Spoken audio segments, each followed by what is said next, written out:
I worked in a nursing home for about 4 years, and your perspective changes a little bit, I think, after you've been around old folks long enough.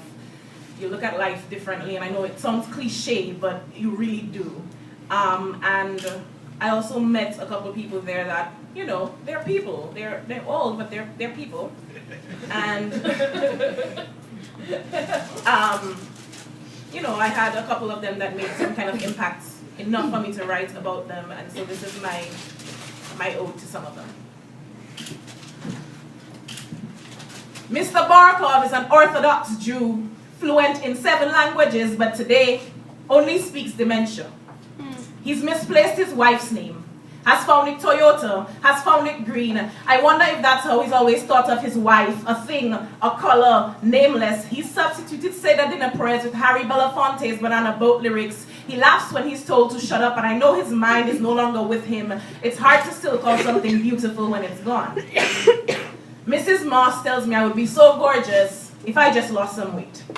Her Parkinson's riddled hand holds my belly fat and shakes it involuntarily, tells me to get rid of this flab like I would an old dress or shoes that no longer fit, that I have too pretty of a face to walk around with things I don't need.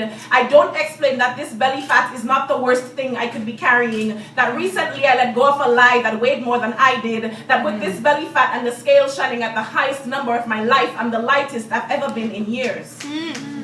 One fall afternoon, Mr. Gagliodado traded his walker for my hips. His surprisingly strong hands set firmly on either side of me, he was teaching the foxtrot. Picture it, 5'2" and wasting away, guiding 6'1" of young woman. I had never danced so gracefully before. The next morning, he wouldn't let me near him. Screamed like I was the devil, and in my softest voice, I offered him my hips, but he chose the walker, hauled it in front of him, a shield, told me to stay away, and I cried. Even without his medication, he was some kind of gentleman. I know men who use my hips as shields from themselves. Mr. Goldberg tells me I should come visit his room after dark. He really did. Tell your husband you're working late one night and come over. I won't tell a soul.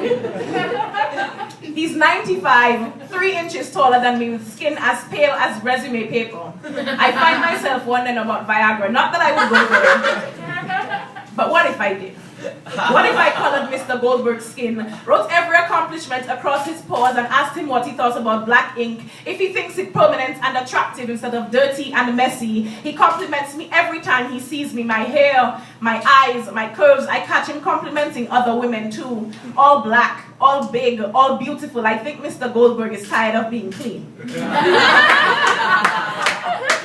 Mrs. Goldman always prays I find a nice boy.